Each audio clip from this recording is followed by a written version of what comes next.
Ladies and gentlemen, we are here. The end is... Is this a funeral? Sigh. The end of the month of the shitty movies. Oh, so this should be a celebration. Woo! Yes, we are the end of Sigh. I'm Nate. I'm Todd. And if this is your first time listening, you are catching us at the end of our shitty movie month. Yes, a very shitty movie month. Yeah, why did we do this month again? You know what? I'm not quite sure why. I know we did it because it's a year since we released our first episode, but I'm not quite sure why we went with shitty movies because that's not our theme at all. Nope. I know that maybe it had something to do with because old was like our ongoing joke, and we're like, we're going to do old, so let's theme it around that. Yeah, probably. I think that's the basic logic we use for this. 5 weeks.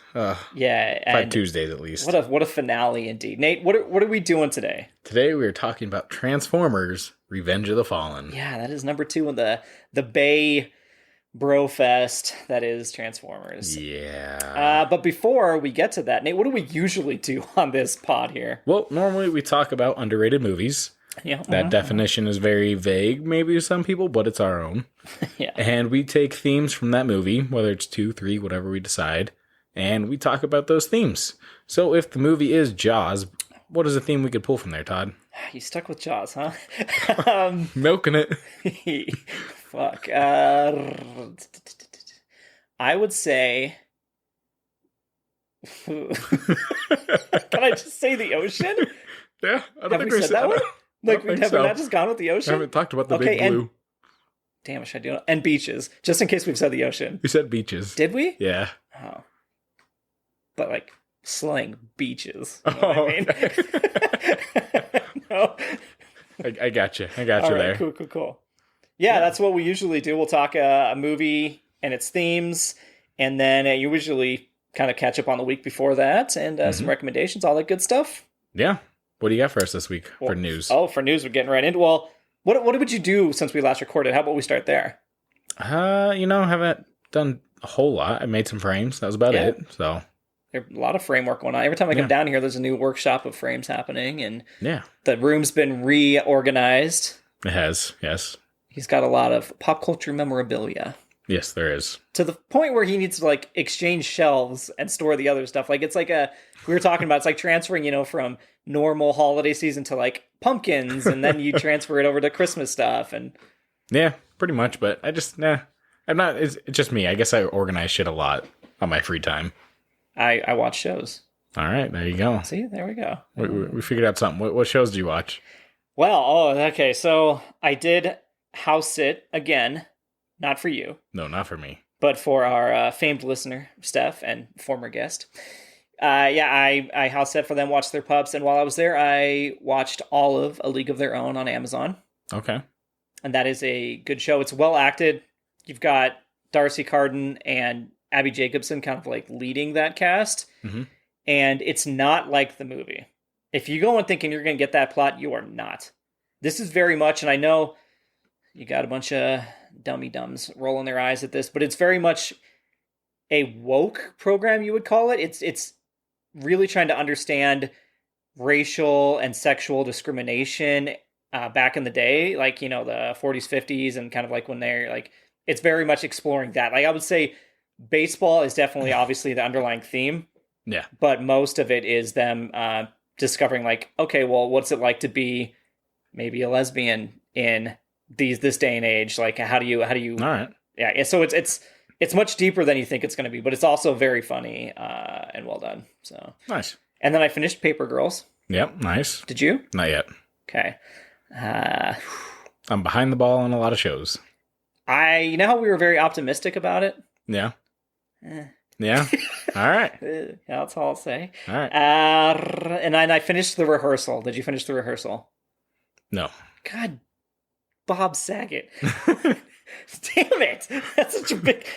everybody's talking about the end of The Rehearsal right now. Yeah, no, how many episodes was that then? It's like 6. Oh, wow, yeah, it was really short. You had like 1 more to go since we last recorded. 1 or 2, yeah. Probably 1 from what we talked about. Shit. It's very... I mean, it finishes... God, dude, there's something that happens in there where you go, oh, this is so real, and even Nathan Fielder doesn't know what to do. He was not expecting this. And you're like, oh, shit. Like, you... And then there's a moment in there where you go, oh, he's going to no, this is another layer he's built. He's already scheming ahead. So it did get renewed for season 2. So I mean, it's Nice. people are making memes about it and talking about the actors in it and everything. It's very good. So please finish that, listeners and Nate.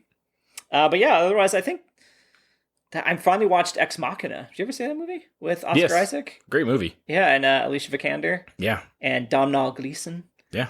It's good. It was not what I was expecting at all. I put it off all these years. I guess maybe came out 2018. I feel like it was before that. I feel like 2015. Really? Yeah. Oh, maybe. I don't remember. But yeah, I thought it was always about one dude and having like a weird like relationship with AI and like it being very like one room type thing. Yeah, 2014. Oh shit, I was way off. But yeah, no, it definitely fits that A24 film production company like vibe. And it also doesn't quite go the route you think it's going to. They've put out some hitters. A24, like they're making a name for themselves. It's like, oh, we're just gonna let directors and all that they make the films they want to make. Yeah.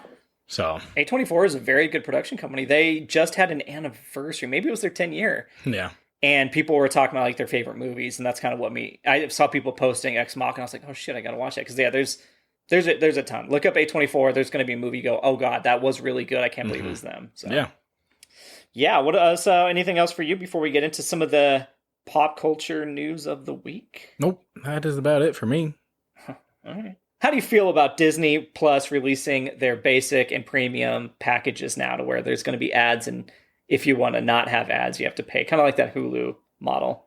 I mean, it's ridiculous, but you know what? People are probably going to pay. Well, yeah. And so it's just going to be that way. What's not broke doesn't need to be fixed, right? No. It doesn't need to be fixed at all. It says the Disney Plus basic package will launch with 4 minutes of ads per hour. It will start with 15 and 30-second spots. The tier will start at $8 a month. And then the ad-supported version will launch on December 8th. So not too long from now. And the ad-free version will have its price increase to $11 a month. So we're getting a price increase. Mm-hmm. I think it's just weird because like when it comes to like streaming and them having ads in there, they're never placed properly. No, it just stops. It just stops and you're like, oh shit, abruptly. It stops in the middle of a sentence, a scene. So, I mean, if they get that figured out, then okay, maybe it's a little better. It's still not better by any means having an ad. Do you want the creators to have to like write in back like they used to, like have to write in when it's going to go to a break? I don't think that should be the case at all because, you know, you're out there, you're making your content. You shouldn't have to build in like, okay, guys, we're going to have an ad break 15 minutes in. Right. Do another 15 minutes, ad break. Or what about Hulu that still hasn't fixed their problem where the ad gets done and it's all unsynced? Yeah. And you have to stop it and replay it, which then usually starts the ad again because it's like, oh, you're trying to get past the ad. That's one of the things I was worried about watching Prey, that it was going to have ads. And it didn't. So I'm nice. so glad it didn't. That would have fucking sucked. Yep. Well, speaking of Disney Plus, Avatar has been removed from Disney Plus before the film's theatrical re-release. The film will return to Disney Plus before the release of Avatar 2: The Way of Water. How do you feel about that shady-ass bullshit? I mean, I'm not going to see the movie. It's one of those where I'm going to boycott it. People were probably like, hey, let's go see it. I'm like, I'm going to pass. What if I'm like, Nate, we have to see it for the pod? Fuck the pod at that point. No, that's fair. No, I just think, I don't know. You've paid for a service. You saying this is on there, and then you take it away from me so that I have to go pay to see in the theater if I want it. Like, it's fucked up. I don't know. It's just it's shady, so especially from the richest company in the world, right? I wonder if that's like a James Cameron thing because like you look at it, is Rogue One still on Disney Plus? Because they're going to release that before Andor, right? Yeah, I think it is still though. So and they're going to release in theaters as well. It's almost like a James Cameron thing. Like, guys, I want people to get back in the theaters to see the first one. I want to boost those numbers. That's definitely what they're trying to do. Is they just keep wanting that title, right? Yeah. And 100%. Maverick's coming up on it, by the way. Yeah, it's seen that number 5 spot. Yeah, what was the? Let me see here. I have. This was. Yeah, it's just Saturday, number 6 highest grossing film of all time at the domestic box office, passing Infinity War. Yep. Like, that's fucking insane, dude. It is. That's crazy. Oh, yeah. And it's a good movie with good visuals. Yes. Yeah. Imagine that, guys. You put the time into it. Infinity War had, 9 years of previous setup for it. And to me, I mean, that's still amazing in its own thing of this is the first of its kind, creating its own universe. But it took all those years to get to that point. Yes, to get that audience built in. And Maverick was just like, hey, this is how good we are word of mouth. I mean, they technically took longer, though, because Top Gun came out. You know what I mean? Son of a bitch. No, totally, though. I mean, it's just amazing to see it still just crushing. Mm-hmm. News on The Lord of the Rings. Now, I think the first 2 episodes, did they release? They have not released yet. It's September 2nd is when, or 3rd. I thought something just released, like there's a pre-release of There was something. a pre-release, yes. Actually, so I got an email about this. I think, was it yesterday that it pre-released? And it was a pre-release for theaters. Oh, yeah, that's right. And it was through the Cinemark, and then Cinemark sent me, and it was like, hey, get your free tickets for the, not Rings HBO. of Power? Yeah, The Rings Amazon, of Power. Yeah. And I was like, oh shit, yeah. I got in like probably 15 minutes after the email was sent. All the seats were gone. Oh shit. I was like, that's fucking insane. Granted, yeah, it was all free, but I was like, did they limit people, or did someone just like, fuck, I'm gonna get right? Every single you could just grab every seat. So I don't know if they limited it or if it was just everyone, because like all the front seats were even gone. Well, how do you stop employees from having access to that? I don't know if it was just the email sent out or what it was, because it was weird. It was like, hey, here's an email for free tickets and then a $10 voucher for food. $10 voucher? Holy shit. I was like, they're really just like, hey, here's this and that, like free tickets, $10 voucher. It was the first 2 episodes on August 31st is what it was. Okay. Well, I thought something else just had a pre-release yesterday. I don't know, there's so many random things that are like not starting for weeks, and they're like, here's 2 episodes now. Maybe it was the Game of Thrones. But that is actually out now. Okay. I haven't watched it. I haven't either. Did you see that video of like New York City where they're watching that side of the skyrise and they see all the TVs change at the same time so they know everybody's watching? Oh, yeah, I did. I remember those days and how cool that was. I have no joy for it now. I'm like, oh, that's a shame. Yeah, it's one of the, like... I mean, I hope it's good. I don't want, obviously the people that worked on it, the fans, I hope it's good. You burnt me so bad with that dragon George fire. R.R. Martin's out, and he was saying, like, how he had nothing to do with the other season. Like, he wanted it to extend and go longer. And I was like, why are you waiting until now to say this? To build up hype for the new show. Yeah, but you could have said that during or anything like that. Speak your voice rather than just being like, oh, well, got my money for my book, so I don't care. Yeah, well, and I'm never going to write another one, apparently. Yeah. So why would you continue the series if I'm not even going to give you new material to work with? Yep. But anyway, back to the Lord of the Rings. So Embracer Group acquired the worldwide rights to Lord of the Rings and The Hobbit. So a new group has taken ownership of it. And it says, quote, opportunities include exploring additional movies based on iconic characters such as Gandalf, Aragorn, Gollum, Galadriel, Eowyn, and other characters. So we're just going to get flooded with this shit now, aren't we? I say leave it be. Yeah. There's no reason. Like, the prequel, fine, that's all right, because that's years and years before. Right. But do you want to see Gandalf by himself just mucking around? No. We know what happens. Yeah, exactly. There's no reason. Okay, maybe a cool Balrog fight scene, but other than that, I'm out. But do it like a what if thing from Disney, right? Give me like a half hour of a Gandalf side story and a Galadriel side story where they're kicking ass and doing cool shit. Yeah. Like, give me the side story of how he became the White Wizard. It doesn't need a full movie. Exactly. Do you want a full movie of Gollum? What the fuck is... We've seen his entire story. You've seen The Hobbit, so you have all of that going forward, and then Lord of the Rings, so it's... The only time period missing is him in a cave wandering around. What are you going to do? Him in a cave wandering around. It's just in the dark the whole time. Oh my god. Let me see here. Yep, said that one. That news is there. Let me just click on through here. Well, I got... oh, shit, he's got something. The Flash. They have, of course, had test screenings. This is Ezra Miller's Flash. It's always ridiculous because they're like, oh, it got the highest ratings of all the DCEU test screenings. And I'm like... That's a low bar anyway, but... Yeah, but I was like, that's ridiculous because like everyone's already there to see the movie and praise them. Right. And then they were saying like, oh, Michael Keaton has a huge role in this movie. Is that why they got rid of Batgirl? Maybe, I don't know. It's weird because there's apparently a bunch of cameos in this movie that it was saying in the article. I'm not going to delve into it because there's a lot of spoilers there, I feel. But I didn't care. Off the pod. Yes. But yeah, I was like, all right, well, it'll be interesting, I guess. So, I mean, they're just doing that because it's so much damage control because this movie should not get released with Ezra Miller as the lead. No. Considering Batgirl was canceled and had nothing bad going for it. Well, and here's the background is that you read this where it says the director, Bilal Fallah, hopefully I'm probably butchering that, tried to salvage footage when he learned it was canceled. And he's quoted as, I went on the server, everything was gone. We were like, fucking shit. We did not even keep the scenes with Batman in it. They deleted it from the server so that even the directors can't get to their own movie. It's just it's gone somewhere. Like, everybody's like, maybe somebody has a USB with it, but apparently it's just cleaned from them. They just deleted all of it. So, what, 5 years from now, maybe someone releases it? Somebody's sneakily, like, some old production head's, like, son found it in there. Right. It's like, oh, look at this shit. Check this out. I thought I found my dad's porn, but no. Might as well be, dude. God. That's fairly sad that HBO Max is just fucking, I mean... Oh, they're going downhill. They've removed from everything. Yeah.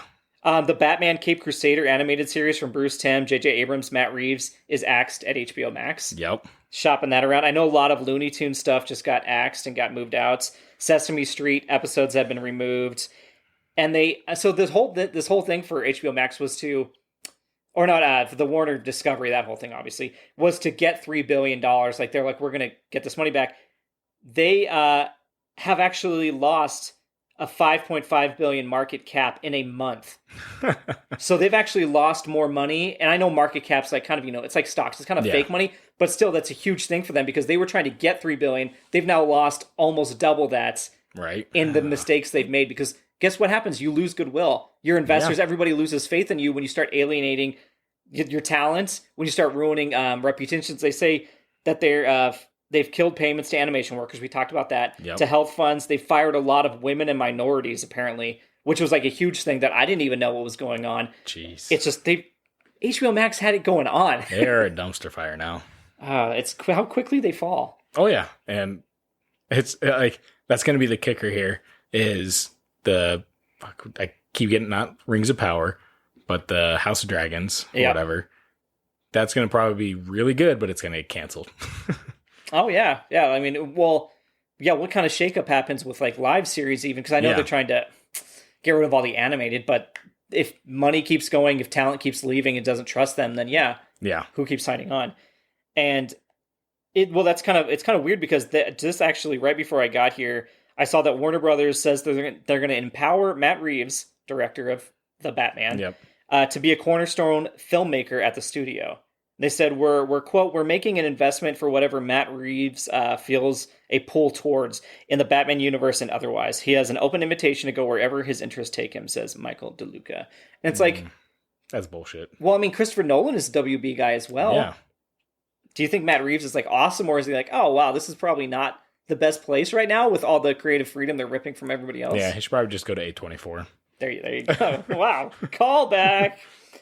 Here's something that's kind of... This isn't part of the HBO Max stuff. I just thought this was interesting. Discussing Film on Twitter mentioned that censors in China changed the ending. So spoilers for Minions: The Rise of Gru. Changed the ending of Minions: The Rise of Gru by adding a block of text at the end of the film saying the villain, Wild Knuckles, I guess that's the character, was caught by police and served 20 years in jail. Because they don't want anything to seem like anybody got away with anything. And I did not realize that this is what the actual text they added to the end of Fight Club in China. Did you read this? No. So this is what it actually says at the end of their version. A black screen and blue text pops up and it says, Spoiler. Alert. Through the clue provided by Tyler, the police rapidly figured out the whole plan and arrested all criminals, successfully preventing the bomb from exploding. After the trial, Tyler was sent to lunatic asylum receiving psychological treatment. He was discharged from the hospital in 2012. Lunatic asylum. Yes, but they added that whole disclaimer at the end to be like, they didn't get away with it. Stay in line, everybody. That's ridiculous. Quit bowing to China. Yeah, I know they're a big box office, but guess what? Make it so they have no recourse but to accept it when you don't give it to them. Exactly. There's been a lot of movies where they don't go over there, but they still do just fine. Yeah. Oh, man. I'm curious, like, how long of a list that is, though, for China. Very big. Yeah.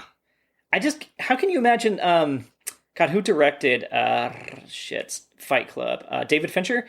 Can you imagine your artistic work being undercut like that? Right. Jeez. Did they do it with Inception, too? It was all just a dream. This is the tone they show it, like some guy really spins a totem at the end on like his desk. He's like, this is what happened. But that's that.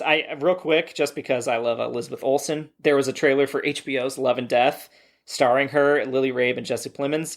And one of her lines in the trailer is, would you be interested in having an affair? And I am not married, but yes, Elizabeth. Yes. So just going to put that out into the universe. All right. The answer is yes. The answer is yes. So if you were waiting for me, I'm here. Thank you. I don't know anything else on your end. No. Oh, how do you feel about the sequel to Knives Out being released only to streaming, straight to Netflix on December 23rd? It's called Glass Onion. I guess I'm okay with it. I expected that. You don't want to see that in the theater? I mean, I would have, but just because Netflix bought the rights and all that, I guess I understand. Yeah, I mean, it's not a spectacle movie, I guess, and like Maverick, you see in the big screen. Mm-hmm. Knives Out, like a murder mystery, small setting, you probably don't need to see it on the big screen. Yeah. I still would love to have that option. Yeah, but I'm glad like Netflix, the way they go about it is like, hey, here's like they just released the trailer recently. Yep. And it's coming out December. Right. And it's a quick. It's not like, all right, let's really build it up and all that. It's here it is, here it is. It's not like here it is. Guess what? In 2 years, guys, that you're gonna have it finally. It's always 2 to 3 years. Doesn't make any sense. You forget about it. Mm-hmm. And so many things happen in that time frame anyway. Yeah. Marvel updates. The Punisher, Jessica Jones, and Luke Cage will appear in Daredevil Born Again. Now, any names missing from that? Oh, gosh. What's his name? Iron Fist. And how do you feel about that? Because I think that's a great exclusion. That's fine. Yeah, I'm okay with that. Because didn't that actor not care to practice or care like at all? Like he was like a shit about it? Honestly, they could bring him in, kill him. There we go. There's your stakes. Yeah. Like, he like put him in the actual uniform we all wanted to see. Right. Have him do a really cool move, show the dragon. What's his name? Oh, gosh. I'm drawing a blank on it. Fung? No, Fang? it's not. No, it's not Fing Fang Foam. No. Oh, I thought that was him. No, it's a different dragon. Oh, fuck if I know that. Well, either way, kill him off. That's a good idea. Get him right in the beginning. Right. Be like, this is the stakes, how the enemy is really good, and then let the other three shine. Yeah, and if they ever need to put in another fucking Iron Fist, they could put in Swordmaster, who is a character in the comics who is now the Iron Fist. So it works. There you go. Okay. Yeah. Let's see. The Last of Us trailer came out. Oh, okay. For HBO. Yeah. That is going to be coming out soon, or next year. Soon next year. Okay. If that makes sense. But that actually saw Pedro Pascal. I can't think of the actress. She is the one from Game of Thrones. Remember, she was like the youngest queen or whatever, and she was like a badass. Oh, okay. Yeah, the bear. Yeah. Oh, yeah. That's her. She's actually Ellie in this. All so right. really great cast. Yep. It looks very, what's the word I'm thinking? Like, respectful to the... Okay, to the game. Yeah, to the source material. Honorable? Oh, yeah, you know the word I'm thinking of, right? Like... Yeah. Well, either way, yeah. Yeah, guys know what we're talking about. I hope you're yelling at your, whatever you're listening to. But no, yeah, so I think I'm really excited about that. And it says, like, Drucker and all the people that worked on the game are like, it's in great hands. We really enjoy what's happening here. So that's always a good sign. All right, well, that's all I have for movie news then and pop culture. Anything else from you? I got nothing. Pretty low-key week. That's correct. You said that correctly. Yeah, you looked I had to think about it. Had a brain fart there. Yep. Okay, so then should we get into what, my God, was a horrible realization, and that is the length and title and nature of this movie. Nate, what is it? What year was it? 2004? Ooh, it is, Nate, I'll set you up for this. It is 2009's Transformers: Revenge of the Fallen. Yes. Yeah, Nate, initial thoughts. Not good. It's one of those that it fell so far from the earlier, like the first movie. Yeah, incredibly far. Yeah. It just, Michael Bay is like, let's make it bigger, let's make it louder, but let's not do any fucking story that makes sense. Nothing in this movie makes sense. Yeah. You're right, like, and there's a quote by one of the characters that it's almost like, Michael Bay, did you realize what he just said? You should probably watch your own movie and then be like, let's scrap everything we did and start over. Yeah. Transformers 1, the one in, I don't know what, just 2007 probably? Yeah, probably or 6? Just a little bit before this one. Super good. Mm-hmm. I remember the TV trailers for it. I think it was like during the Super Bowl, and you see like the moon and like they cover it up with the ship coming in. You're like, what is this? And nobody knew what it was. And it's like, you hear it and it says Transformers. You're like, oh, fuck yeah. Yeah. This is badass. This is the Independence Day version of Transformers. And it was great. Shia LaBeouf was like really well and portrayed. He played it really well in that. Like his character hadn't worn out its welcome. No, he was that fumbling idiot that hasn't grown up yet. He was in high school, right? Yeah. Yeah. It was... Yeah, so it's real bad because it starts off with Oh, we're jumping right into the plot. Oh, I don't know. I was going to go through director and how long it was and everything. Yeah. I know you wanted to start with how long the movie was, Nate. Yes. 2 hours and 39 minutes? I think it was 2:29, so it was just at 2:30. Okay. Either way, too fucking long of a movie. Dude, I died inside. You have a sequel that everything is set up. All these characters are there. There's so much they could have taken out from this movie that did not need to be in it. Oh, every joke? Jokes, characters. Oh, entire characters. Yeah. We'll get into so many characters that just Oh, yeah. 100%. There was no reason for them to be in there. The logic of this movie. Yeah, okay. So we're getting started here, but directed by Michael Bay, starring Shia LaBeouf, Megan Fox, who is... I know, guys. I know. I'm just a simple man. And I talked about Elizabeth, you're still number one. But Megan Fox, my God, this movie is made to cater to the male gaze. Like that's... Oh, yeah. That's Michael Bay, all he did. And it's clearly, like a music video. That was the other thing. And the next one after that, he was like, all right, let's get another piece of eye candy because Megan Fox is out. Who else are we going to put in here? Yeah, another model. They're all like supermodels. My tentative title for this was American Pie Presents Transformers. This is what this should have been called. It also stars great actor John Turturro, made to be a fucking idiot. Josh Duhamel, who's not too bad. Kevin Dunn, Tyrese Gibson, who might as well be in Fast and Furious. I feel like he was even having issues like delivering his lines in this movie. Yeah, like, do I say this right now? Yeah. Ramon Rodriguez, who's the friend, Julia White, the mom, and then you do have the voice of the original Optimus Prime and Peter Cullen, great. And you do have Hugo Weaving, who is Red Skull, and Agent Smith playing Megatron. Oh. Yeah. Tony Todd, who is the original Candyman, played the Fallen. Yeah. So, I mean, the voicing is still great. I like the voice actors. I feel like it's got to be kind of nice at times. Like being a voice actor, you can hide behind it. You don't. Yeah. Your face isn't out there. Oh yeah. Where everyone's like, "Oh shit, he's in there. He chose that role." Right. It's not like they didn't bring like Bradley Cooper or Vin Diesel to Vin Diesel would have voiced Bumblebee, right? And they just would have put in different video clip or radio clips, and you never would have had to use it. Spoiler alert. So yeah. To your point, it does start off on the DreamWorks logo, which is usually sacred, and only the best of movies get to fuck with it. Right. And they get to put like that. Yeah. The whole Transformer noise. Yeah. And I'm like, okay, well, we know they've gone all in on this one. So anyway, what did you want to say with how it started? So either way, how it started, you have Bumblebee in there, first introduced. Still, again, he can't talk. They fixed it in the first one at the very end of the movie, and for some reason... Did they? I forgot about that. Yeah. He can't talk again. I'm like, that's so fucking stupid.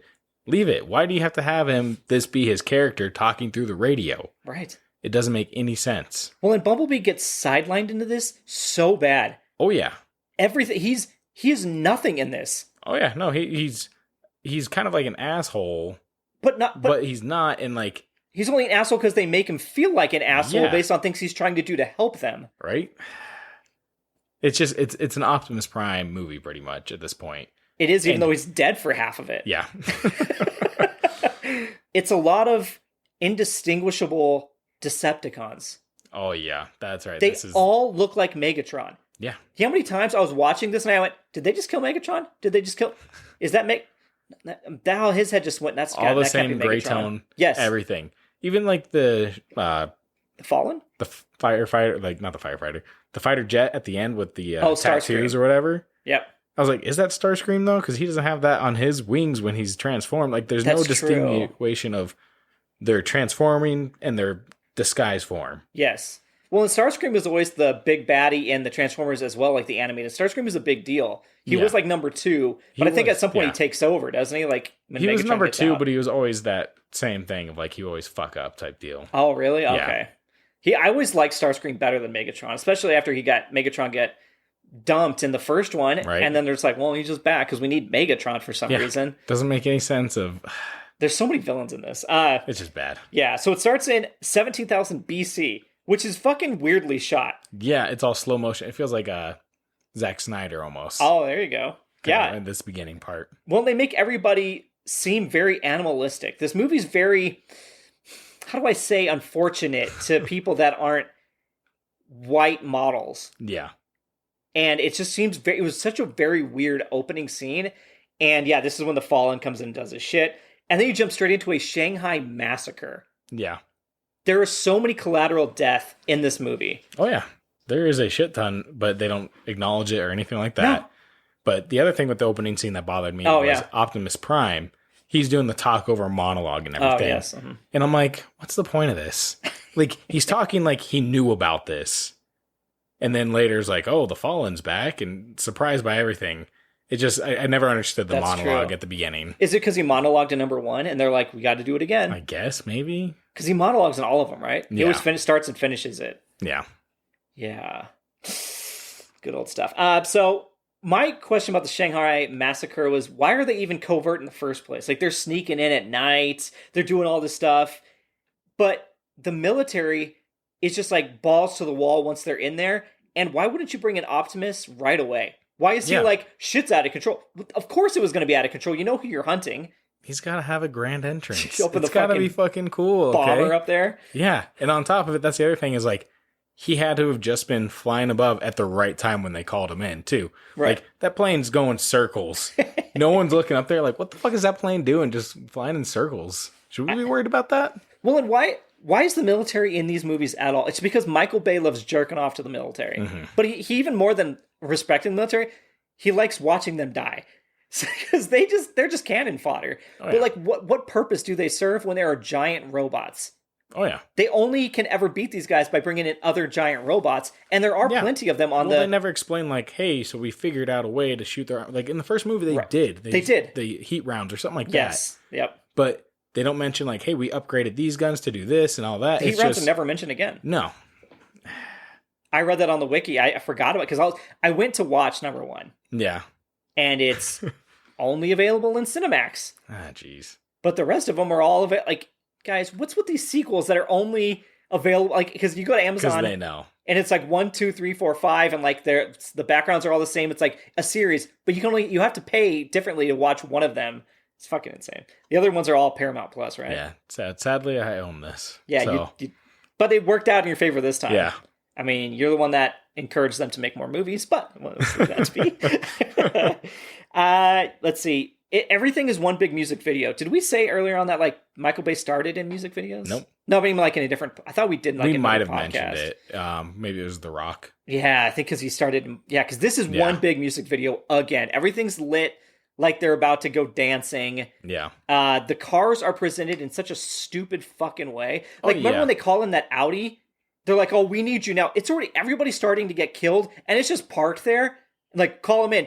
That Audi should have already been fighting. You talking the silver one? Yes. That was a Corvette. At the very beginning? Yeah, that cuts the guy in half. Or the Audi that got cut in half. The cut in half, I think. Yeah, I was like, no, that was a Corvette, the silver one, that cut the guy in half. Yeah, because I think specifically there was an Audi when it's like, call in whoever, and it's like, then it pulls away, and it's like, I get it, they need to sell cars, but why are the Transformers ever in their car form? It's so it doesn't make sense.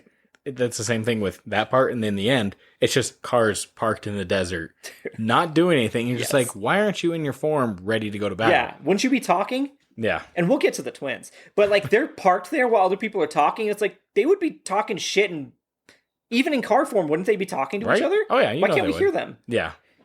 Anyway, yeah, so it's like, it's insane. There's a scene when they go after like the big like recap of the battle. They go to the hangar, and it's like a space hangar, but all the cars are parked in there, but they're really Transformers, right? So these are all centuries old, living, breathing, thinking, fighting, defending machines, and they're parked all in like a row, like just sitting in a warehouse. What are they doing in there? Well, that's like kind of like it reminds me of animation movies. Mm-hmm. Like in animation movies, you want something always moving, something breathing in the scene. Whereas they're just parked in the hangar, not moving, nothing's happening. Yes. It's a complete pointless thing to have in there. Yeah. It's just like, here's the Autobots. We're not introducing any of them. They're just there for cannon fodder, pretty much. Yeah. It doesn't make any sense. Did Michael Bay do Armageddon? Yes. That hangar, I think, is the same one where they have the fucking drill machine in there when they introduce, like, they walk them into that hangar, and it's got, like, those black, like, sound dampening spikes. Yeah, I want to see that as a Transformer. Like the shuttle. Why not? Right.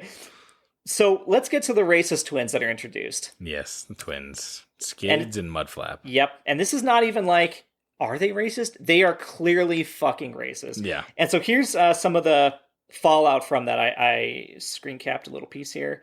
And it says the characters of Mudflap and Skids, who have been perceived as embodying racist stereotypes. Manola Dargis of the New York Times said that the characters indicate that minstrelsy remains as much in fashion in Hollywood as when, well, Jar Jar Binks was set loose by George Lucas. Critic Scott Mendelson said, to say that these two are the most astonishingly racist caricatures that I've ever seen in a mainstream motion picture would be an understatement. And Harry Knowles, founder of Ain't It Cool News, went further, asking his readers not to support this film because, quote, you'll be taking your children to see a film with the lowest forms of humor, stereotypes, and racism around. Michael Bay, that's the director, has attempted to defend the film as good, clean fun and insisted that we're just putting more personality in.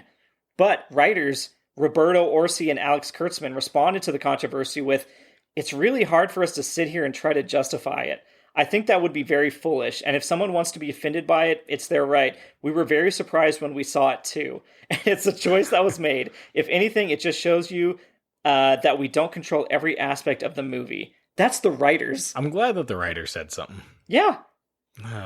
They are. One of them has a gold tooth. Mm-hmm. They are completely uneducated, self-described. Yep. They all they do is fight and talk shit. They call people pussy all the time.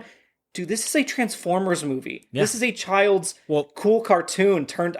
That's even the RC car. Yes, like I hate the Italian thing and everything. The fact that he just humps Megan Fox's leg and she's okay with it. Like, oh, at least he's loyal. He's humping my leg. It's fine. He calls her a crazy bitch. Yeah. Right after he was born, right? Because he's born from the appliances. Was he? Was he one of those? I think he was just a Decepticon, like on a recon or something like that. Because he wasn't born from the appliances. Oh, he wasn't the appliance guy? Well, either way, the appliances, even, some of them, like, they just know what to do. They start shooting. What are you born with? What kind of logic is a Transformer born with? So technically, if those all came alive from the spark, shouldn't when Optimus Prime came alive from the spark, like, he should just be like, oh, I'm fucking crazy. Yeah, just wildly shooting. Isn't he like a bad guy in one of the later movies? I've only watched 1, 2, and 3. I think one of them. I can't remember. They're all gone to shit after that and blend together. Yeah, so we even had issues trying to figure out which movie this was on the last pod. Yes, we did. And luckily, I will say, after watching 2.5 hours of this garbage, I was like, thank God we did pick the one that I remembered with all the worst, like, ass shots and stuff. Oh yeah. But what I did like is the motorcycle bots, but they never use them besides like 1 or 2 scenes. They never come back. Yeah, no, like I said, it's pointless. It was like, why have them in there, considering they already introduced Skids and Mudflap, which are pointless characters. Yep. Why not utilize these other characters? It doesn't make any sense. Why not bring other characters into the limelight, like Ironhide or Ratchet? Yep. Even though they were in the first one, give them a little more depth and story. Why was Bumblebee never part of any of these plots, and Ratchet... Ratchet? I keep wanting to call him Ratchet and Clank. Mudflap and Skids get to talk shit and be like why would you send those two idiots to help you? Exactly. When you've got Bumblebee and Ironhide and all like the big deal bots. It's just because they're like, let's inject humor. This is the base shit. Yep.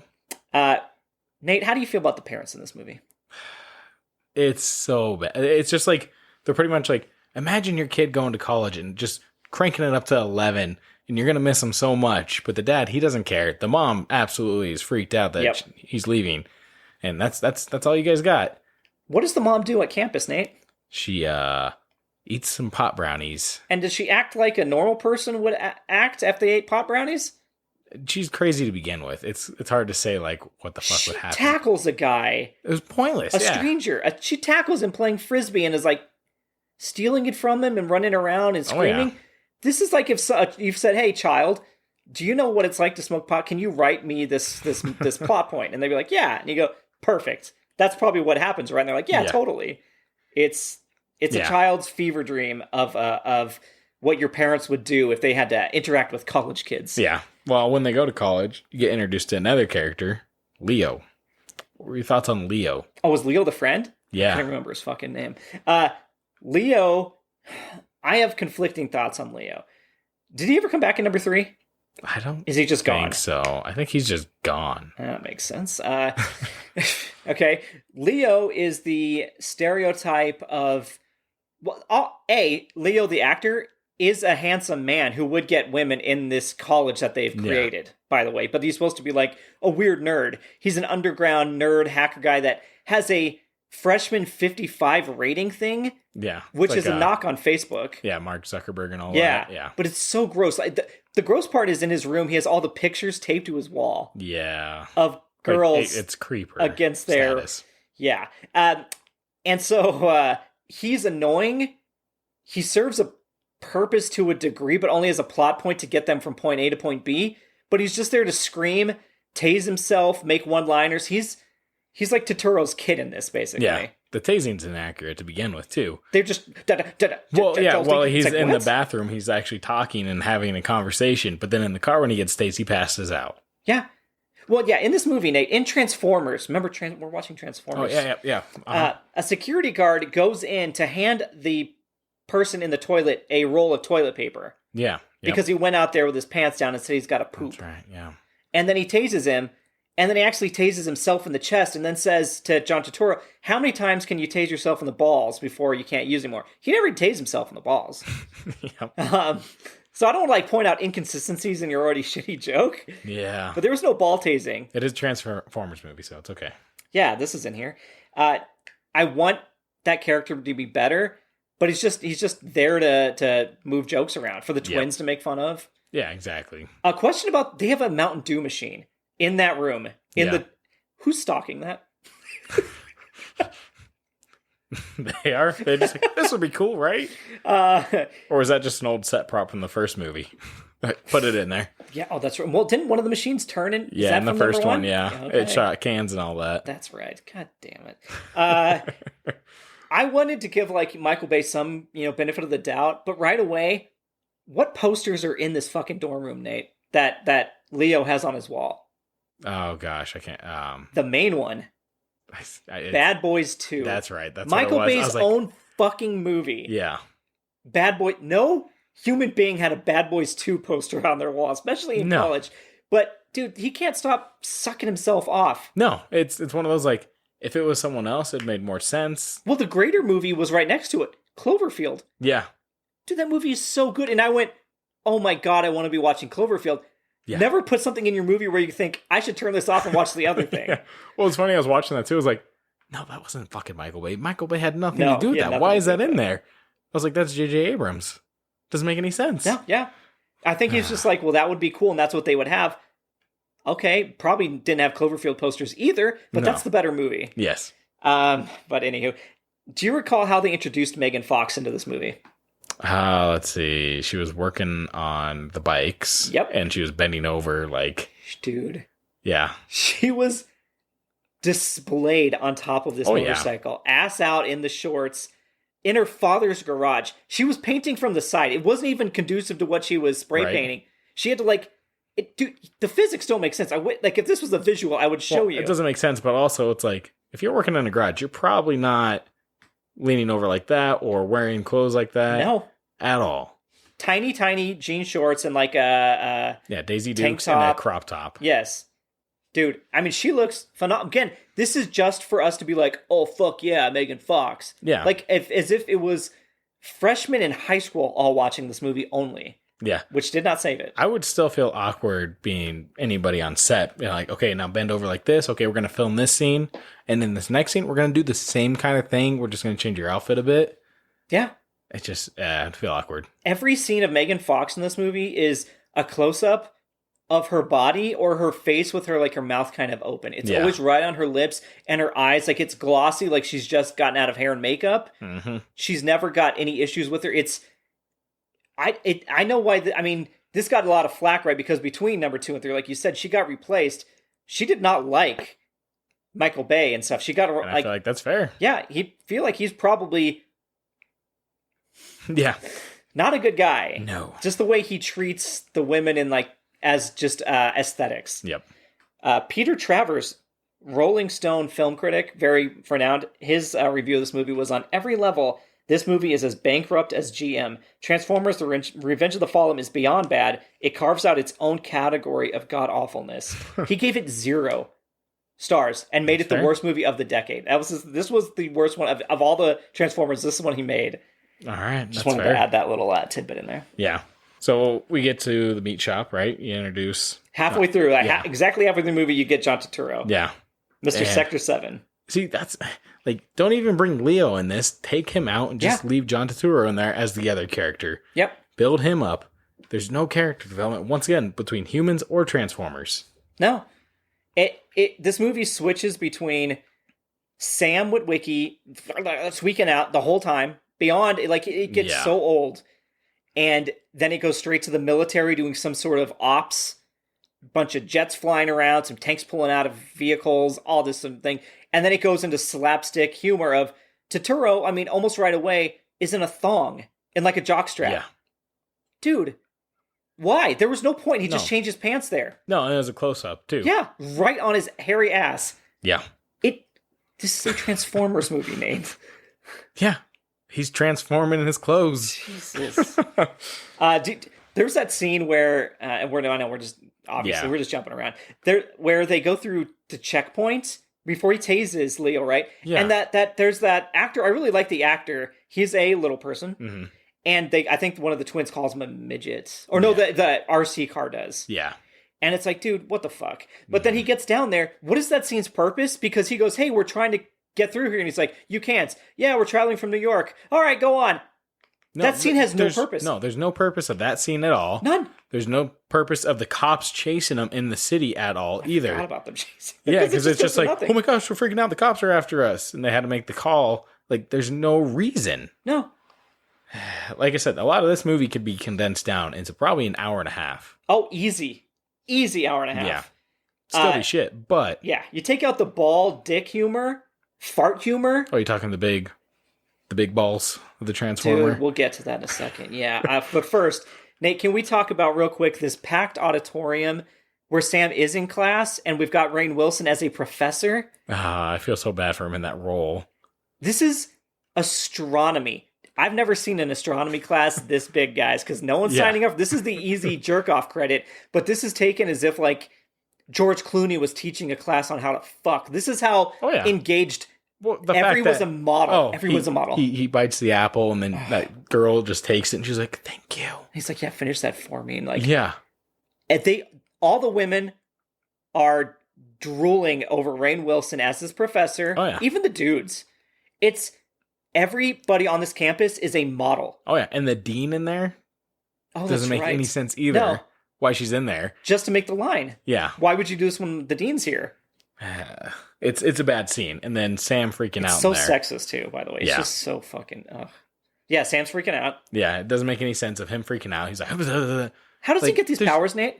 Because he touched the spark, apparently. He touched it in the last movie, didn't he? He touched the cube, yeah. The whole cube. The whole cube. Not just a fucking sliver. And then they went, how do we keep this movie going? We'll have this spark all of a sudden. I forgot about that too. Fuck. Why would touching this piece, all this, he apparently in those last, this thing is like 4 years later, he just hung up his hoodie and left a piece of the Allspark in there. No one checked him out. Right. And he touches it and it gives him beyond power. So I don't know what the line is between robot and human because there is no line in this movie. No. They're all connected. And then the spark burns a hole through the floor. Never again does that. No, it didn't burn it through his hoodie. No. And he put it in that little tube. Yeah, that held it. Apparently that glass or plastic. It was grade A shit. It worked. But it like imparts itself into his brain. And then the Decepticons, Megatron captures him because, of course, they break out Megatron in one of the most secure areas in the entire world. Like they show this fleet protecting him. Oh, yeah. It's a massive fleet. Submarines. You know what happens? They lit a bunch of cars on a cargo ship driving.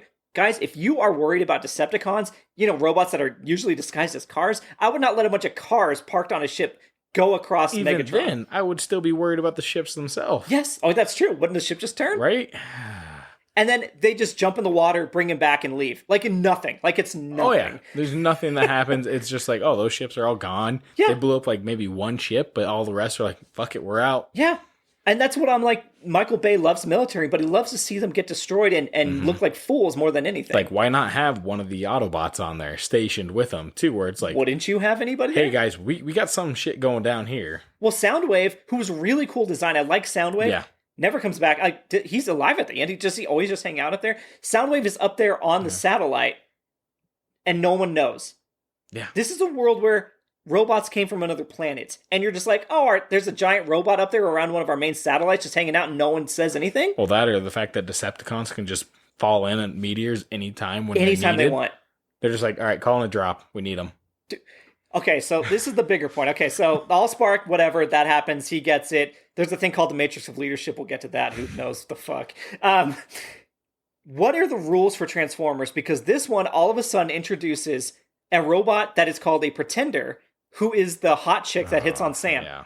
If they can look like humans, why would you ever need to pretend to be a car and park yourself in a garage? Oh, yeah, exactly. You look like flesh, everything. Yeah. Doesn't make any sense. And I don't even get it. then, like, okay, at first I was like, okay, maybe it's like once the skin rips off, they can't transform back into it. But then later in the scene, she's a girl again, just waltzing around. They just introduce, like, this Decepticon is just here, a human. Yeah. Has emotions, and she has Sam by herself and then gets sprayed in the face and just like, bye, I'm leaving. Yeah. What? No. Why didn't it kill him then? The fact that it could probably take on multiple people. Yeah. Kill them all. Because she eventually does try. And then just take him. Yeah.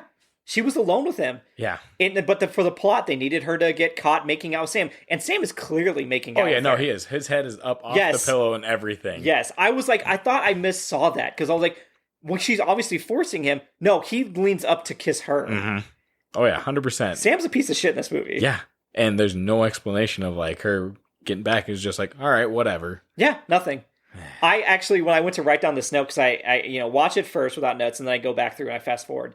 I paused it, and it was on her panty shot of the thing coming out. So he was stuck there for a while. Sorry, Michael Bay, your purpose came to fruition. It was by accident. But yeah, no, this fucking straight up Victoria's Secret model can transform later. That I like the cougar looking robots, the one that's like a jaguar. I don't know. It's like a lion, like a mountain lion. I'm using every cat form. You know, it's the one that goes into the base and drops all the balls into the vent. Oh, okay, yeah. It's a really cool, and that's probably one of my favorite Transformers. Rabbit or something like that. Something, yeah. But these Transformers, these are tiny little bead-like balls. They turn into little Transformers, and then they turn into flat knife-like things. Yeah. What are the limits to fucking Well, that's the other part too. Is like when it goes flat. The eye socket, it's still a big red fucking dot. Yeah. And apparently they can't see that. Yeah. The Transformers can literally do anything they want, but only Decepticons can. Mm-hmm. They can be giant Constructicons in this. They are so big. These are like skyscraper tall fucking robots zipping around, and we've always got tiny little assholes running around. Yeah. I feel like that would have been a better like joke for like Skids and Mudflap if they weren't like shitty characters. Yes. When they see the big one, the Devastator, all combined, them just be like, oh, let's fucking try this. And just like butt heads or something. You know, something simple like that. Anything. Something works for kids and it just... Yeah, we would laugh. I'd laugh. But I wouldn't laugh when they fist pound each other by calling this guy a pussy for...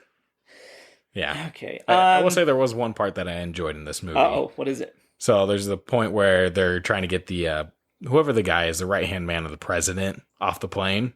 Oh, yes, I did laugh at that too. Yeah, it was a well-delivered line and everything. Had it not been a Transformers movie, anything else, it would have worked great. Of him pulling a chute and flying out. Yeah. Not now, you jackass. And then he's gone. But yeah, when he's like... I did love the look on that guy's face of freaking the fuck out. Like, what am I going to do? And he's like, you got to jump. That was pretty good. So, yeah, there's one or two laughs in this 2.5 hour movie. Yeah. Not worth it, but... No, absolutely not. So they run across one of the oldest robots on the planet, Jetfire. Which is a Blackbird. Yep. So it was cool. It was cool to see, like, oh, these guys. But when that little RC car shows, there's like tons of them, but they never get brought back into the series, right? No. They're never like, let's go get these other iconic ones. Jetfire is an old guy. He like uses a cane. Whatever. They get creative with how they're doing this. This is where it really falls to shit. Is because they use part of the spark to bring him back to life. Yes. Why the fuck do they need the Matrix if it brings back Transformers back to life? Just give that to fucking Optimus Prime. Right. Right? And it's done. Oh, yeah. Oh, yeah. There's many problems with this movie. So Jetfire does two things that are like, what the fuck? So he does fart out a parachute. And you're like, great, they're having this big moment, and he farts a parachute. Of course. Okay. Then he fucking teleports. Yeah. Transformers can teleport, Nate. It's because he was a Decepticon. Exactly. A former Decepticon that turned... Yeah, that's right. He turned Autobot. But, dude, they never used teleportation again. No. Ever. This guy can teleport, which means it's part of their abilities. Yeah. So Bumblebee could look like just a normal dude. He could teleport from one place to another. He could turn into a sharp object. He could turn into tiny little pieces. You could make so many cool things. And they're like, nah, this is cool for this scene, but forget about it this next one. Yep. Fucking blew my mind when he teleported. Blew my fucking mind. And that, the little humpy guy's like, oh, you can be a good guy? Great, I love you. And he's humping him. And it's like, or humping her. And yeah. Why is the Transformer humping anybody in this? Why are they acting like a dog? Why are they horny? Because it's funny. And then he never shows up again. No. Not last fight, just gone. He just never shows up again. Oh, Jetfire? No, the little guy. Oh, yeah. He teleports with him, and he's like, wow, that's quite the landing. When he makes a joke to Jetfire, and then he's just gone. Yeah. Damn. So do you want to talk about the Matrix of Leadership, Nate? Which is a real thing from the comics. It is. But this is not how it's used. Yeah, no. So yeah, Sam dies and he goes to robot heaven. He does, where he says all the original primes. Yeah. And I know there's always like primes and all that, but... Only a prime can kill a prime? What logic is that? It doesn't make any sense. Because it's just them fighting at the end. It's not like a special thing happens. Yeah. But yeah, no, it's just ridiculous of him going to robot heaven. They're like, oh, we've been watching you for a long time, and you know what? You deserve this. Here you go. Here's the Matrix of Leadership. It doesn't make any sense of, oh, he goes from having sand to all of a sudden it just forms in his hand and he's alive.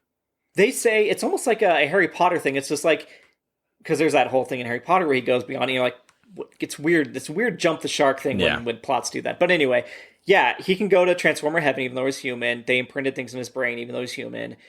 The Matrix of Leadership is given to those who deserve it. Right. Because he touches it originally when they find it.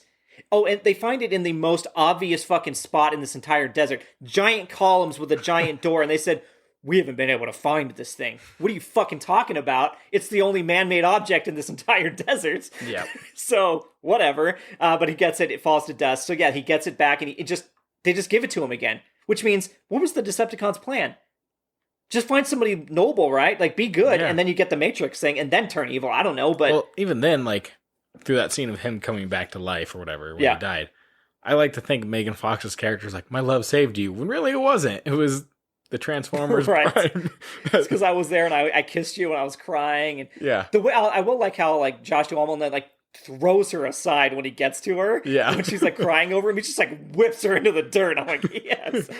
Or speaking of bad funerals, dude, they drop Optimus off of that ship like a bitch. Oh, yeah. Like, he's it's like this big, like, sad thing. They're like, oh my gosh, Optimus. And it just unhooks him. Bam! Hits the ground. And it's like, how disrespectful. Right? They're like, yeah, he's fine, right? He's a robot. God. All the Autobots are disrespected like crazy. Like, the military's just like, yeah, you're our thing now. And there's like, I will not be. No. And they're like, no, we protect them. It's like, okay, get your morals out of here. Just kill all the humans. We understand. So the Matrix leadership is taken back. Which I don't understand why no one knew where it was or how to get it. Because the Fallen has been up there. And of course, he wasn't mentioned in number 1. Yeah. Right. He's just never mentioned 1. Mm-hmm. Megatron never just says his name that, hey, my leader is up there waiting, whatever. Okay, great. But yeah, he could have just said, this is where it's at. I guess he didn't know because they hid it in a tomb. But the thing is, early on, Megatron gets the images from Shia LaBeouf's brain. Oh, yeah. And then they never look at them again. Like, they already got it, but they're like, we need to get Sam. We need to keep Sam. For what reason? And then they try to kill him the whole time, but they actually needed Sam to bring the Matrix back, to bring back Optimus, so that they could actually open up you needed everything to happen, but they're also trying to stop everything from happening. Yeah. Like, the logic is conflicting. I'm like, just like what they... It is. I'm getting ahead of myself here, guys. But yeah, the Fallen, real quick. Let's get into him. Oh, yeah. And how ridiculous, overpowered he was. Like, he's able to lift rocks up, telekinesis. Oh, that's right. He can just teleport as well. He can also teleport, yep. Like, it's like, okay, why the fuck was he not down there before? He could have just easily gone over there, wiped all the Autobots out. Yep. And then they're fine. Like, obviously, they don't, like, the good guys in this movie, they don't have a large force compared to what the Decepticons have. Why are there like 100 Decepticons and 10 Autobots? Yeah, it doesn't make any sense. Like, either A, showcase that they are amazing killers or whatever, just trained robots. The Autobots? Yeah. Yeah, because when the Autobots do fight, it is really cool. I will give the movie credit for that. Like when Bumblebee has to fight two of them, he's like doing flips and kicks and ripping heads and stuff. They're kicking ass. Like they are really good fighters. Yeah. But you would think the Decepticons being in... Why are there overwhelming numbers? Exactly. So, I don't know. It doesn't make any sense. And then also, the railgun. Yes. Why not utilize that more? Over and over again? Yeah. Because it does kill. It kills the fucking Devastator. With the balls. The big combining one. Yeah. The giant guy with the big testicle wrecking balls hanging underneath the robot's scrotum. Yeah. Why did he have to climb up that pillar or that pyramid either? There was no reason for him to. How long would that take you to climb to the top of that pyramid, Nate? Oh, let's see. Half a day at least? No, I'm giving me an hour. Well, he did it in 10 minutes, and he's up at the top, and he's like, oh yeah, shoot him now. It's like, dude, you could do that from the bottom. Yeah, the only reason I could assume why he was up there is to get the exact coordinates, whatever it was. Was it on the radio he was looking at? I don't know. Like, I was like, I thought that too, but I was like, he doesn't know what the coordinates are. He has that good of knowledge. He just... He is Sector 7. Yeah. Yeah. Let's see. Where was that line I was going to say that sums up Michael Bay's movie here? We've talked about so much of this. It's just... Mm-hmm. It's all over, yeah. Let me see here. Oh, why is Totoro driving an Autobot at one point? Remember he's driving like Mudflap? Yeah. He's steering him. These are alive creatures. They don't need to be steered. I guess that was just... I mean, there's a lot of mistakes. There's times where the Autobot would pull up, but you could see the silhouette of the driver in there. Oh, really? Yeah. I did not look that close. Oh, here it is. Sorry, you can hear me moving papers. It's at the very beginning. It says, so this is after Jetfire brings them all to the desert, and Jetfire's like kind of trying to give backstory, and they're like, hurry it up. And he goes, let's not get episodic, okay? Beginning, middle, end, facts, details, condense, plot, tell it. Yeah. Totoro's line there. That was really good. And that you're like, this is what the movie should be. Yeah, we're 2 hours into this fucking clusterfuck that I'm having trouble. I watched it recently, yesterday, and I can't explain necessarily how everything works or why. And I think that's why we had issues trying to figure out this one between the third one, because there's nothing coherent from this or probably the third one. Right. Makes sense of where it fits in. Because Megatron's back in that one as well, right? But then betrays one of... Because there's another Sentinel Prime. Yeah. There's another character. Yep. That was in history that people forgot about. I just still can't understand why the Fallen didn't know where it was, because they tell the story of how the Primes go and like, why did they sacrifice themselves on Earth? Why did they have to kill themselves at all? Right. The other 7 of you, whatever, take it to another planet and protect it. Or they know that the machine is bad and they don't want to ever use because there's living forms on there. Destroy the machine. Yep, exactly. Destroy the machine. Destroy the key. Do anything. Don't leave it for Sam Witwicky to find years later. They've been studying him. They've been waiting for this moment. It was his destiny. Nate, what else you got here? Nothing, because this is a garbage movie. It was just awful from beginning, middle, and end. It was too long of a movie of shit show jokes that didn't stick, and they just thought it was funny, where everyone was probably just like, well, we better laugh at these jokes, because Michael Bay might be able to get us a pull, and we can move up our ranks, whether we become director, an actor, or lead of the animation department. Mm-hmm. He's got the pull for it. So that's why we're going to laugh at his stupid jokes while we're on set. Oh, so like the crew's laughing. Yes. He's like, this is going over well. I mean, I have to redo this because you guys are laughing through the scene, but this is going to be great. Yeah. More, can we get digital, that guy humping her some more? That would be great if we could just do more. Can he say more like bitch things? Yes. That'd be great. Yeah. I did like the scene of Sam being tortured when Megatron gets in, because they keep cutting back to Megan Fox and she's not screaming, she's just watching. Like a psychopath watching, like it's a Zapruder film. Maybe she's like, good, he deserves this. Finally, yeah. Yeah. Because he's cheated on... Well, when he goes to that party where he meets the model, she is at the computer doing the digital date, and he's just not... It's not like he's trying to get to it, or he's saying, guys, I can't go to this, or, oh god, I got dragged here, literally against my will. He just totally blew her off. Mm-hmm. He's a bad guy. Oh yeah, he is. Guys, so that's... That last scene in the dirt feels like the ending of number 1 when they're fighting the big Scorponox thing. Yeah. It's the same... It just looks like the same set. Oh yeah, well, the thing is, like, that scorpion thing comes back, too. And it kills Jetfire. Oh, that's right. It rips him like, and he pulls the spine out. That was Bumblebee. Bumblebee pulls it out of the tiger thing. Oh, that's right. So he just gets neutered by it, basically, and then Bumblebee finishes it. Yeah. Even though Jetfire is this badass, like, original fighter guy. Yeah. Yeah. I will say, Optimus Prime is a fucking sadist. The shit he says in this movie, the things he does to people. You know what he said before he kills the Fallen? He says, "Give me your face," and he rips his fucking face off. Your hero, Optimus Prime, leader of the Autobots, says, "Give me your face," and rips the face off of the villain to then punch a hole through and grab his heart. It's his time to finally, like, just let out all that pent-up energy and rage. Well, he says that shit even during the fight where he does get killed. He's saying the most fucked up shit, and he's killing them mercilessly. Like, I looked at what happens in the third one, because, again, I'm not watching that. And it says that... Wait, hold on. Yep. Oh, and the listeners demand us to watch the third one. It's coming out next August is when it happens. That ain't happening at all. Go fuck yourselves. Shit, dude. I don't know. Or it says, like, one of them goes to, like, surrender, and he says he doesn't accept it and executes them. Oh. I'm like, Jesus Christ, dude. Optimus doesn't fuck around, which could be cooler in a better movie. Yeah. But this, it's like, he's the noble speech maker. Mm-hmm. Yeah. The never-ending ending is that last fight scene. I kept fast-forwarding. I was like, they're still fighting in the desert. They're still fighting in the desert. Mm-hmm. They're still doing it. So long. And Devastator does look cool. Yeah. Like, that's the only Decepticon that looks good. Megatron looks like shit still. Yes. He's indistinguishable. Mm-hmm. It wasn't as bad as I remember. Yes. All right. You? Oh, yeah. Will you ever watch it again? No, even though I own it. Closing the book. He's looking for more shit to talk about. No, I just wanted to see if there's any... I mean, there's so much stuff in there. There's like... I questioned even the simplest... Because once a movie gets to a bad point, you question simple logic. Bumblebee accidentally hits the house and gets punished for protecting this family from appliance bots. Yeah. Gets yelled at, whatever. And it's like, okay, Bumblebee needs a better friend to hang out with.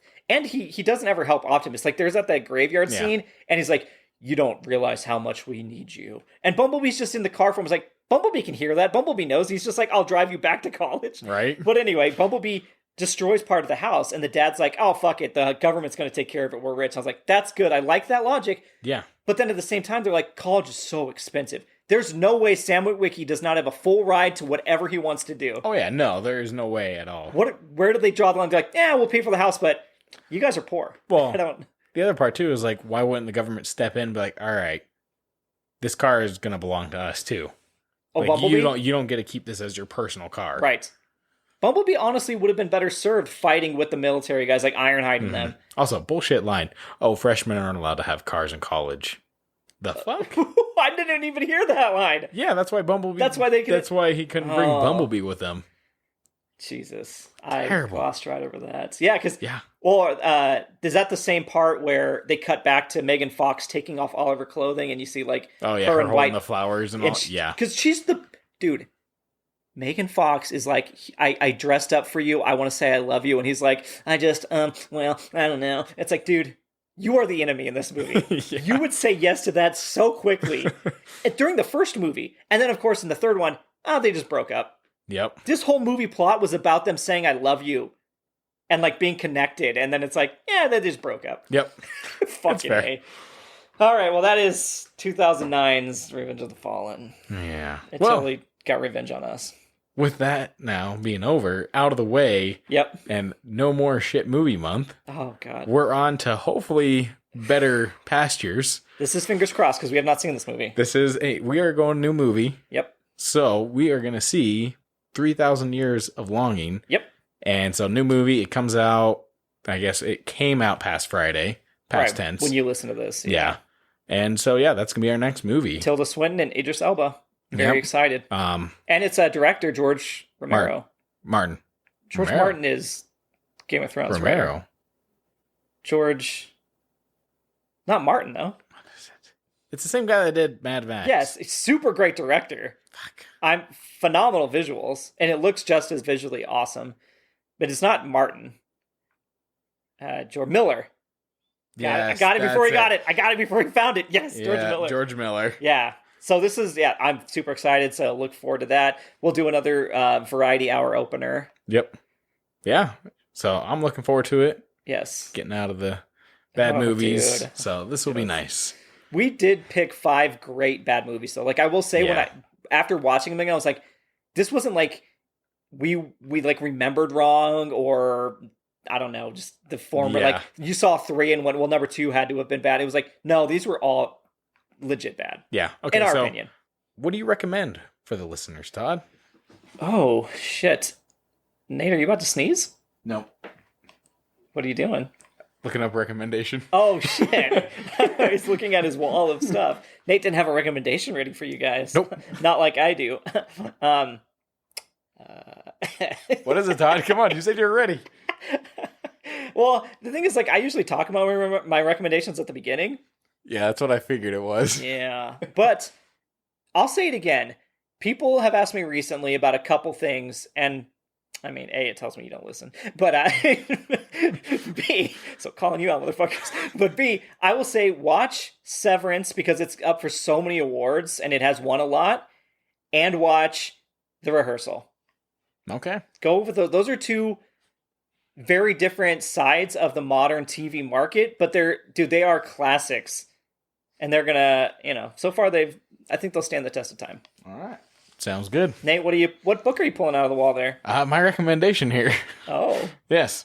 I figured it's getting close. It's not quite there, Halloween time, but I'm going to recommend Something is Killing the Children. What is So it's a comic book by James Tynion IV, and the artist is Weather Del Edera. What is the name? The Werther Del Edera. Okay. I just wanted to have you say it again since you weren't sure about the first time. Still not sure the second time. But yeah, no, it's my recommendation. It's a good comic. It's got like the first 3 volumes out. So I say probably 15 issues, but all right. Good solid story. I've never read that. I've heard good things. Yeah. Okay. Well, if you want to borrow, Todd, and take a break from movies and TV shows. I do need to. You let me know. I do. Guys, I've been thinking about it. I gotta exercise. I'm getting too old for this shit. Okay. On that note, Nate, tell them about the socials. Well, if they want to recommend some workouts for Todd, if that's what he's going after here. No, I Googled something. I don't need help. You can get a hold of us on Instagram, Facebook, Twitter, email us at theendside@gmail.com, and TikTok. There you go.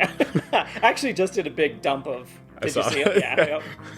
I go through and I'm like, I'm going to put all of them on right now. So there's about like 10 or 15 new ones. That works. There, so yeah. Yeah. And while you're also listening, why don't you rate us if you can? Just where can they rate us? Whatever platform you're listening on, iTunes, Spotify. I don't know if there's anything else, but I had a feeling. You guys let us know. Okay. Put that in the comments. Where else should we say? Yeah, and thank you for the logo, Alan. And I think that's it for this episode, Nate. Yeah. Let's put Bad Movie Month out of our misery. Yes. And what are you going to finish with? I feel like it's just been a recurring theme of like these movies that have great lines that I want to say, but it just feels so bad saying them. And Autobots roll out. I knew it was going to be that so one. We're going to roll out of this month of that. And let's head to greener pastures that you might only find in fucking Candyland. All right. Godspeed. Oh, I'm going to bring up Kilimanjaro next week. I wasn't sure if you wanted to hold on to those or if you wanted to get it out. Son of a bitch. No, I'll wait. All right.